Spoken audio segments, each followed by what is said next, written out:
High was welcome to my channel. ఈ వీడియోలో main topic గా మనం మాట్లాడబోయే విషయం ఏంటంటే తిరుమల తిరుపతి మీద మొన్న రీసెంట్ గా వచ్చిన లడ్డూ కల్తీ ఏదైతే ఉందో దాని మీద రోజు రోజుకి రాజకీయం అనేది ముదిరిపోతుందని చెప్పుకోవాలి. ఇటువైపు కూటమి ప్రభుత్వం నుంచి అటువైపు వైఎస్ఆర్సీపీ ప్రభుత్వం నుంచి కూడా విమర్శల మీద విమర్శలు అయితే ఎక్కువ అవుతున్నాయి.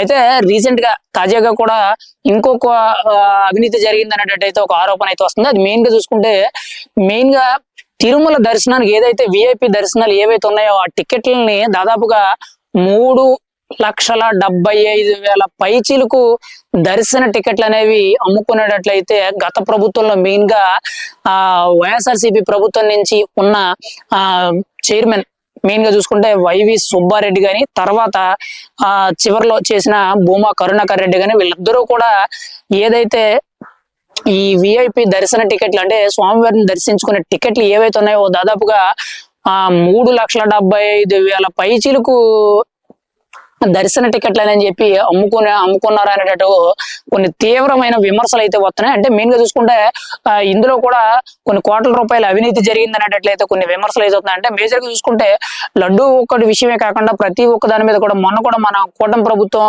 మెయిన్ గా చూసింది. దీని మీద ఒక సిట్ కమిటీ కింద ఏర్పాటు చేసి కొంతమంది పోలీస్ అధికారులు అయితే దాని మీద ఇన్వెస్టిగేషన్ చేయమని చెప్పి కొంతమంది అధికారులు అయితే నియమించడం అయితే జరిగింది.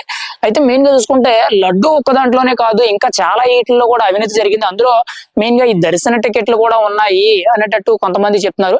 అంటే ఇక్కడ మెయిన్ గా చూసుకుంటే ఇంకా రాబోయే రోజుల్లో ప్రసాదాలు అంటే మెయిన్ గా ఓన్లీ లడ్డు ఒకటే కాకుండా ఏవైతే ఫ్రీ ప్రసాదాలు కొన్ని చోట్ల ఉంటాయో అవి కానీ మెయిన్ గా చూసుకుంటే నిత్య అన్నదానం ఏదైతే ఉందో అన్న సమారాధన కార్యక్రమం ఏదైతే ఉందో దాంట్లో కానీ మెయిన్ గా చూసుకుంటే స్వామివారికి వచ్చే విరాళాలు కానీ చందాలు కానీ ఏవైతే ఉన్నాయో అవి కానీ ఇంకా ఇది కాకుండా వైఎస్ఆర్సీపీ ప్రభుత్వం అధికారంలోకి వచ్చిన తర్వాత వైవి సుబ్బారెడ్డి చైర్మన్ అయిన తర్వాత శ్రీవాణి ట్రస్ట్ అని ఏదైతే పెట్టారో దాంట్లో కొన్ని వేల కోట్ల రూపాయల అవినీతి జరిగిందని చెప్పి గతంలో కూడా పవన్ కళ్యాణ్ గారు అయితే వారాహి యాత్రలో కొన్నిసార్లు చెప్పడం అయితే జరిగింది.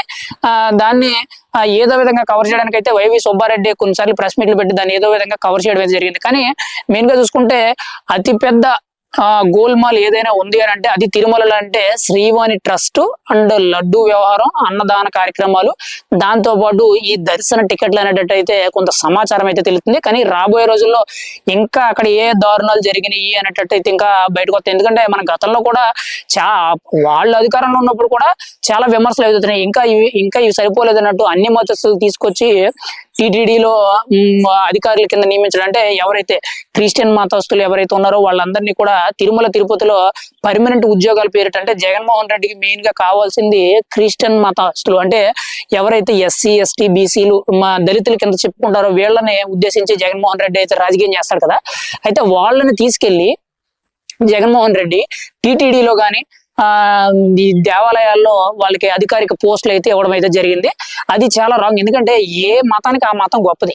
హిందూ మతానికి హిందూ మతం గొప్పది, క్రిస్టియానిటీ గొప్పది, ముస్లిం మతానికి ముస్లిం మతం గొప్పది. అంతేగాని వీళ్ళని తీసుకెళ్లి అందులో ఉన్న వాళ్ళని వేరే దాంట్లో పెట్టడం అనేది చాలా రాంగ్.